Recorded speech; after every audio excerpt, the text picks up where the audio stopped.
wants Batman to break first. Batman begins.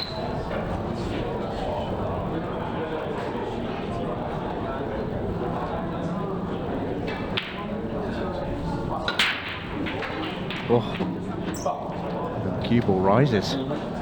Wowee, I thought that 8 ball was going in the top right-hand corner the whole way there. He was actually a little bit fortunate to not give away the golden duck. Just as those two were coming, he wasn't watching it, but just as that red and 8 ball coming together, he thought, another day they kiss and the 8 ball goes in. So it's cue ball on the table anywhere now for Rikki Jones. That's the difference between potting the cue ball and jumping it off the table. So I stopped in my tracks a little bit there because he decided to go yellows. And that's why he wanted to open up the red and 8 ball first shot. Hasn't really worked. All of a sudden, reds look good and the yellows are tricky because that 8 ball's tough to get on. Yeah, really good positional shot once that 8 ball there. Might get that far. It sort of went pretty west after that first shot from Rikki. I'd love to have that visit to the table back again. It was awkward, the 8 ball coming to stop where it did and making it tricky, and you can kind of see what he was trying to do, because if he gets that breakout right, he is on the yellow to left centre, but it all went wrong and it left it awkward, and 8 ball wasn't open, and now he's just gifted Eddie Barker a beautiful layout on reds, and he's been rewarded for hitting a terrible break. There's always the risk with the cut break. You can't just hit it as hard as you can a front ball break. You don't have the margin of error. If you jump the cue ball and it's closer to the side rail, you've got the direction of travel. It will just fly away. Cue ball does plenty of airtime and jumping off the front ball, because when you're hitting the break hard, it is bouncing down the table. You see that on the super slow-mo cameras, but it jumps up and down in the middle of the table, whereas the cut break, it jumps to the side.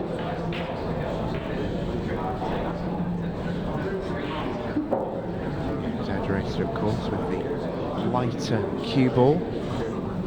So the staple proponent of the shade ball pool.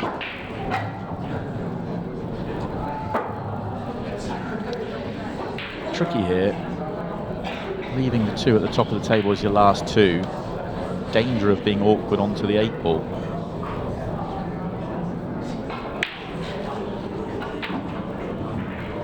Definitely in danger. That's not the worst kiss, actually.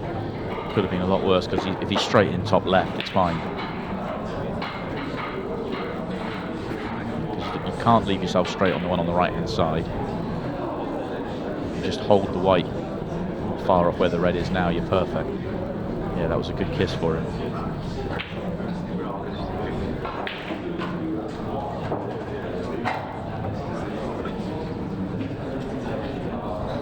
He rolled through a little bit too much. Natural line now goes into the yellow, whereas if he stops a couple of rolls short, the natural line just with a little bit of topspin drifts past. Now he might have to get some left-hand side on. And then you run the risk of going behind the 8 ball if you slightly get this wrong.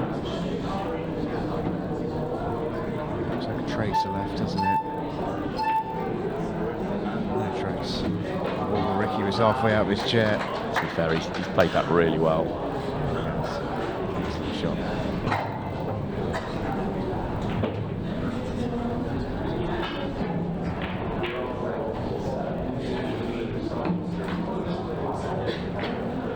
Lovely work from Eddie Barker.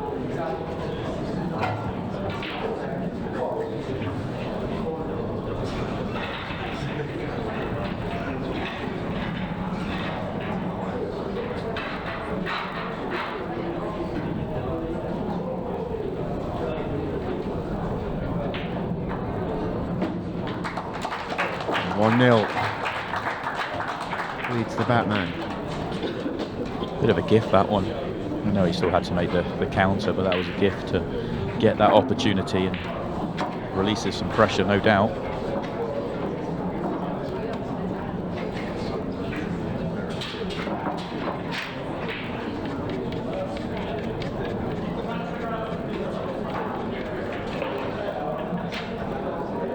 to go, but not exactly an auspicious start for Rikki Jones. His break also, similar to Phil Parkin, hasn't really got going tonight. That is the best one he's hit by a million miles.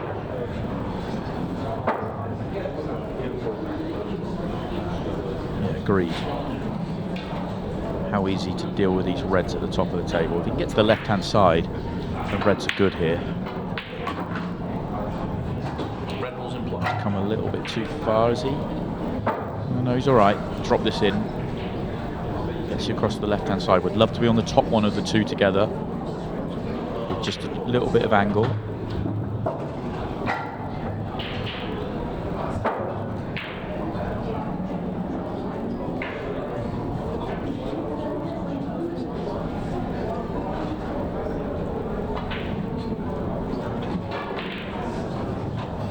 Okay, essentially that's the work and the finish done. Just got to hold yourself together. I say the work and the finish is done. He's just come down the table a few rolls too far. He'd love to have been a bit straighter here. Might use the yellow.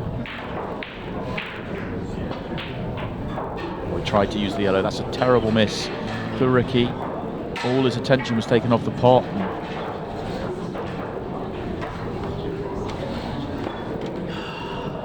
He's absolutely seething with himself.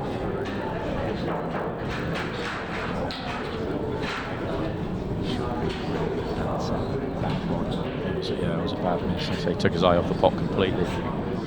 Just wanted to land straight in on the red to right centre, and then it's just completely dot to dot, routine as it gets. So he just overdid the previous positional shot. Half a cue ball to play, and all of a sudden, chance over, and well, staring 2-0 and needs to win 3 pretty quickly.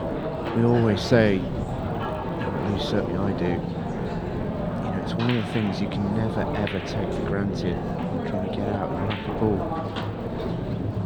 You've got to continue playing good shots, doesn't matter how easy it is. It only takes half a bad shot and all of a sudden you're in a bit of bother. That's what the good players are so good at, or the great players are so good at. They identify that spot, they get there. That's a nice shot from Eddie. They get there, and then it's just completely is dot to dot. It really is like, okay, I can't fail from here because I'm literally rolling balls in. One thing we've noticed with Rikki and a few other players throughout the first 8 weeks here is a lot of working going on during visits.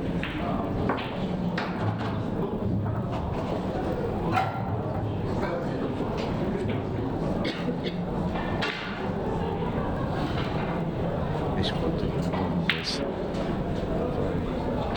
His confidence winning this round. Just got to avoid the red. If he flicks the red, the 8 ball's still on, but he wants to avoid it.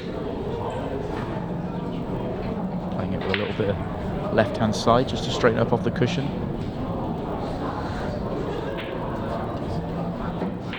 Fairly plain ball in the end, he was okay.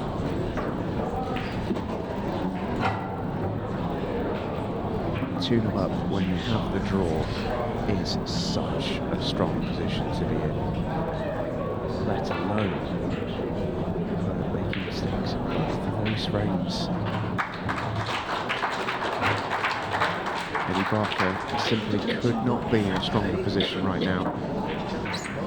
Rikki's a new professional. He's a great player, and he's won some brilliant matches in his career already. And obviously, we're looking forward to seeing what he's going to do this year. But in the position he's in tonight, the way it's gone, those 2 chances with ball in hand, and then that one off the break, it's as good as it gets in a match that you have to win. And unfortunately, he's just found a way to make a mess of both of them. The first one, obviously, very quickly when the breakout didn't work, and then that one he was dealt with the first 2-3 shots really well, and then just made a terrible miss. And instead of being 2-0 up, as it could have been, or 1-1, he's 2-0 down and probably feeling very deflated.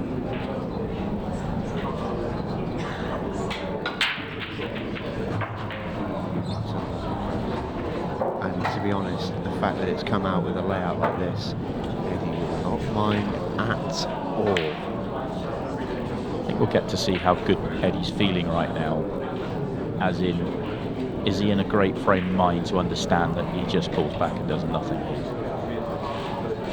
Looks like he's going to take it on, which I don't mind, because if the first shot goes well, then you can take him on. But if it doesn't, and it hasn't, do you pull back? I think you have to.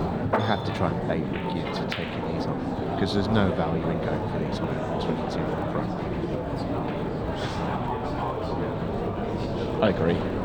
Just play the yellow that's next to the red on the left-hand side, full in the face, leaving nothing on. Red hits the cushion. Looks like he's tempted still. No, he wasn't tempted. Just pushing the yellow over the pocket. Yeah, it's the right shot for him.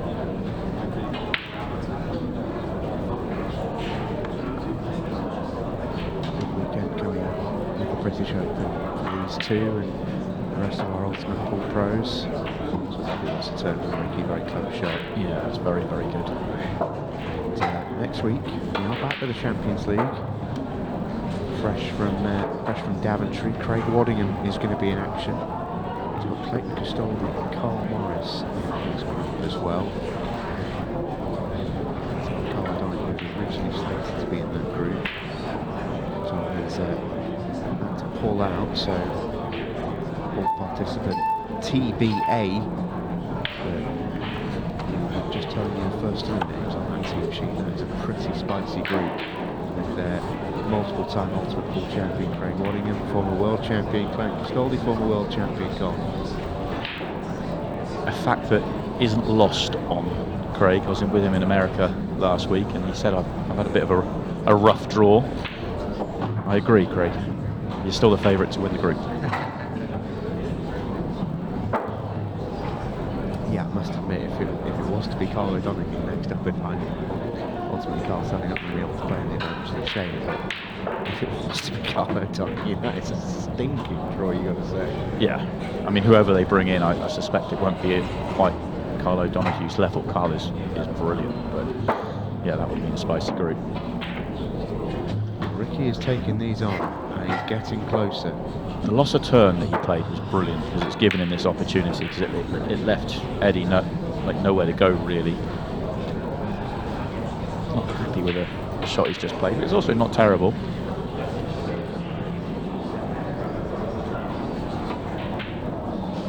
Yeah, that's perfect. He's now got an angle. I think he's straight to the corner, which is perfect, because you can top through for left centre. You don't want to take this to the right centre because the path from cue ball's poor. You do want to get to the straight, unless you feel like you can make the 8 ball off a yellow into the centre, but I don't think that's on. He wasn't tracking. Yeah, he wasn't straight on that angle, so this is all of a sudden not perfect to get on the 8 ball. Yeah, this is. He looks like he's going into the 8 ball. He's going to go red off yellow to hold the cue ball straight. It just does a yellow get in the way of the 8 ball. It could well do. I think a bit too high in the pocket, doesn't it? I think I just like making this pocket weight, float the cue ball past and have an 8 ball down the table.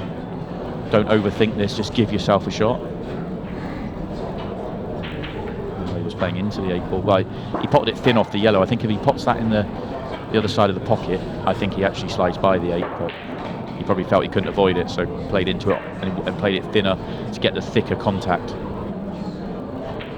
Well, it's a very well won frame of pool from Rikki Jones, you've got to say. Brilliant to get out from there. And built off the back of a really, really clever shot. That loss of turn shot was fantastic early on in the frame. The 2 frames that Rikki's lost, he's had great chances in, and then that one was a terrible layout, and he's figured a way out. Silly game. It is a silly game, you know. At least he's still in there fighting. He needs 2 more.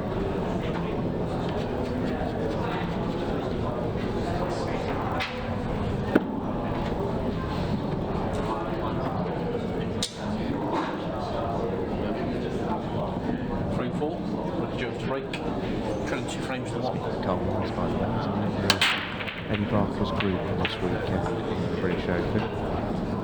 20 groups of 5 and 140 man fields. Kick the event off. Not entirely sure how the cue ball stays on the table. No, But at least from Eddie's point of view, it didn't make another one.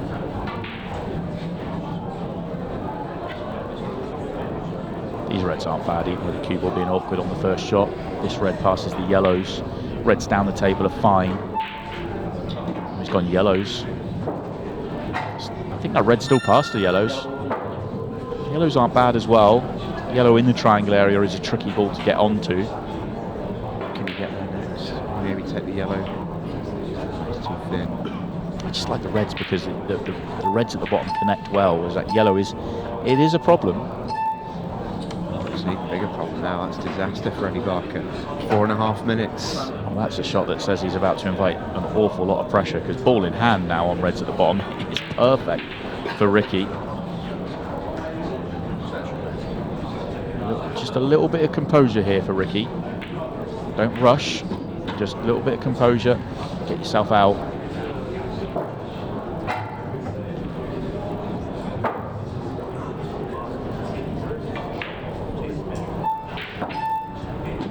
I think he should have gone through a roll, and then you could fall into the yellow on the second shot. So if he gets the first shot one turn lower, now the cue ball's where the yellow is, which means he's straight in, which means he's on the one on the cushion, and then once that's out the way, you're out. But my word, that's a poor one.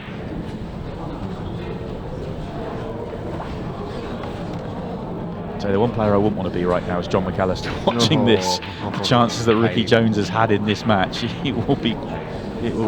hope he's not watching. I don't doubt that he is. But John will know, as painful as this is, that he had his opportunities against Eddie. And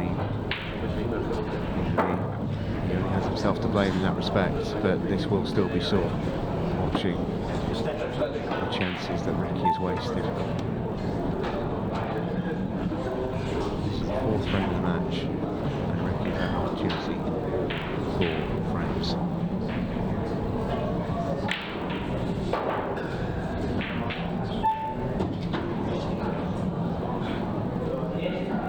Let's hold yourself together time for the batsman. Yeah, good line here. Sort of split the gap between the two yellows. Good things will happen there.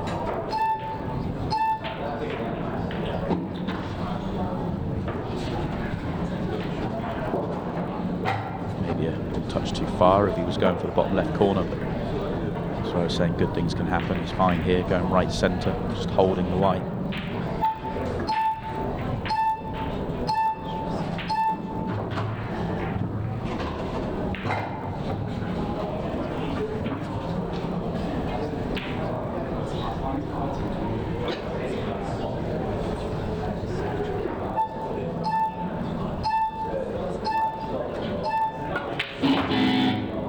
Just in time. He's good at that, isn't he? He is good at that. He's been right down to the wire a number of times tonight. Simple 8 ball to surely get the job done.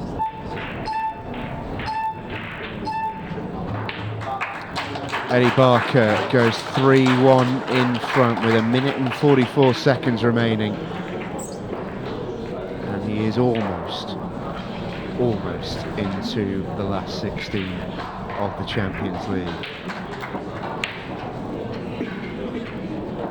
What you could ask for if you're Rikki Jones is the chances he's had in this match. I'll be very disappointed with this match in particular.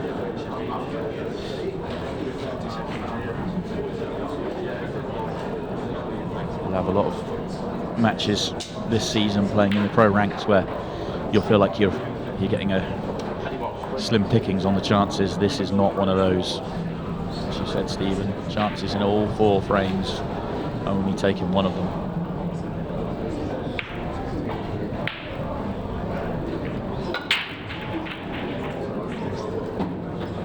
Gentle cut break from Eddie Parker again.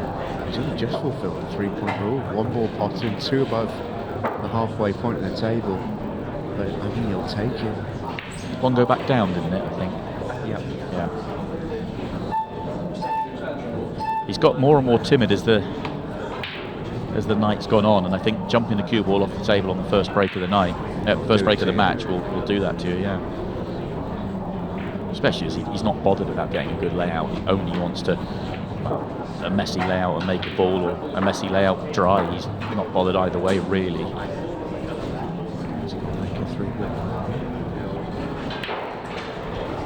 Remember, he's got the draw, so Rikki's got to win 3 frames in a minute. Eddie's in just cruise control, isn't he? 3 frames in a minute and you're nearly all but snookered. He does have a yellow on the left-hand side, but nothing you can do with it. Eddie Barker is going to get it done. Wow. It has been the Champions League of surprises so far this season.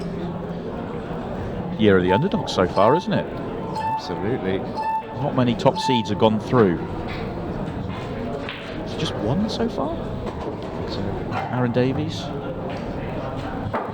It's not been many.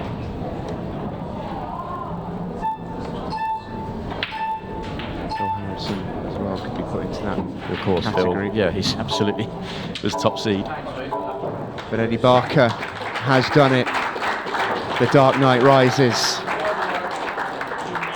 And he has qualified for the last 16 of the Champions League. Eddie Barker's best moment on a Monday night. He takes in some fist bumps from the crowd gathered here at Players Lounge. And he is a very, very happy chappy. We'll catch a word with him when we return. Eddie Barker qualifies in the Champions League.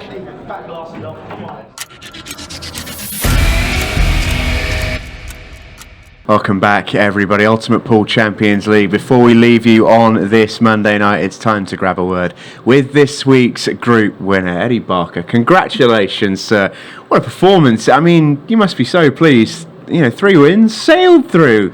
Thank you, Jamie. I think I'm like a fine wine, as my French pool colleagues would say, like the Pinot Noir of the world of pool. I'm the Batman Benjamin Button Barker, something like. I'm getting better with age, so what can you say? I mean, a fantastic night for you. It started in a really crazy way. That game against Phil Parkin just seemed to just veer from one direction to the other, but it just felt like you took so much from that win and just played solid all night.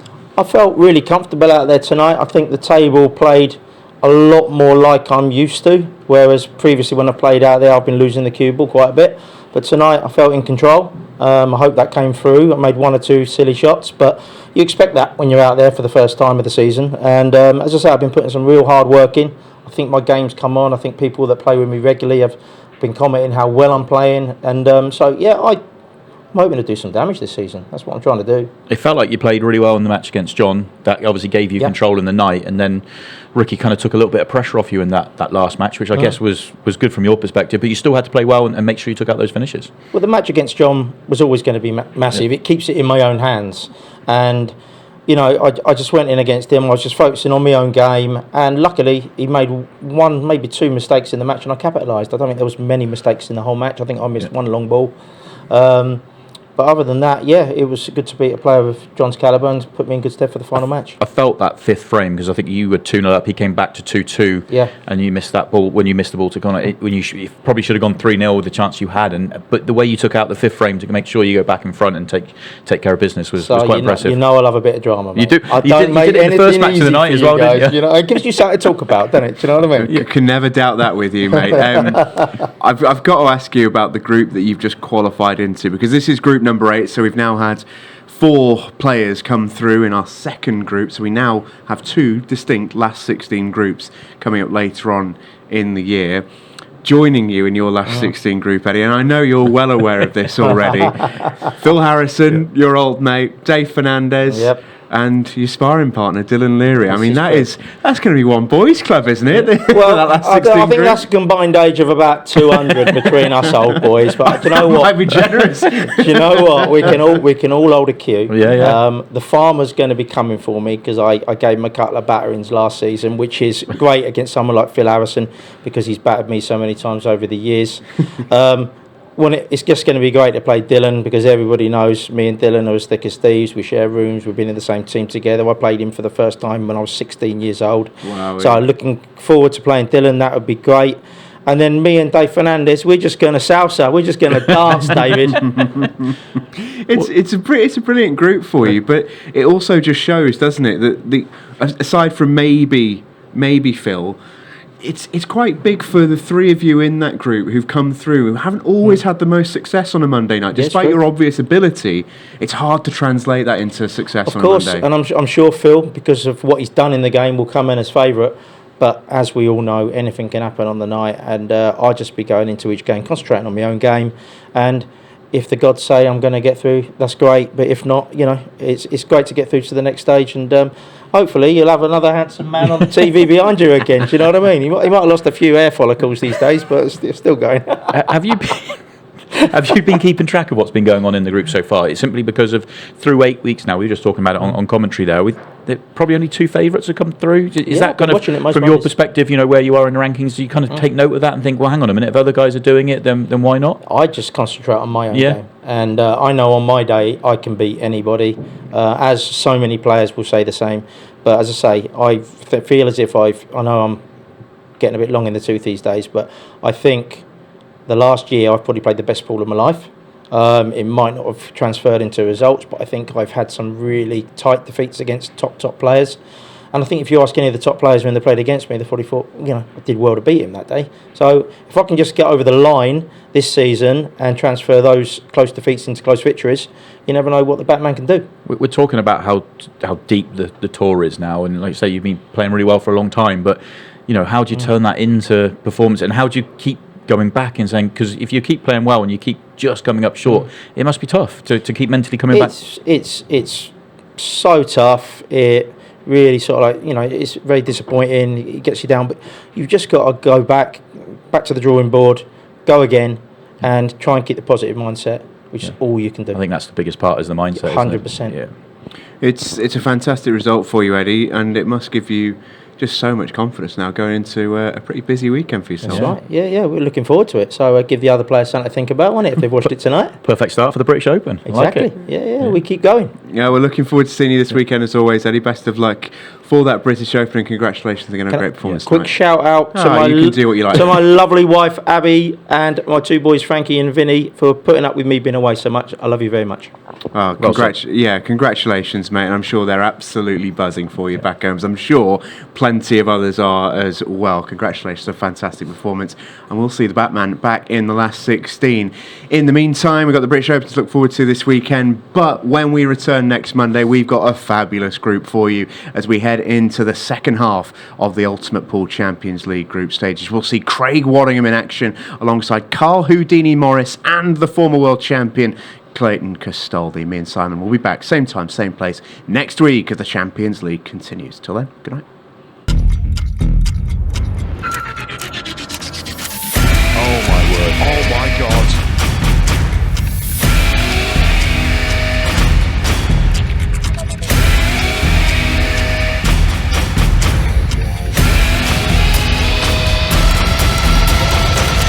Your Champions League winner is Declan Brennan.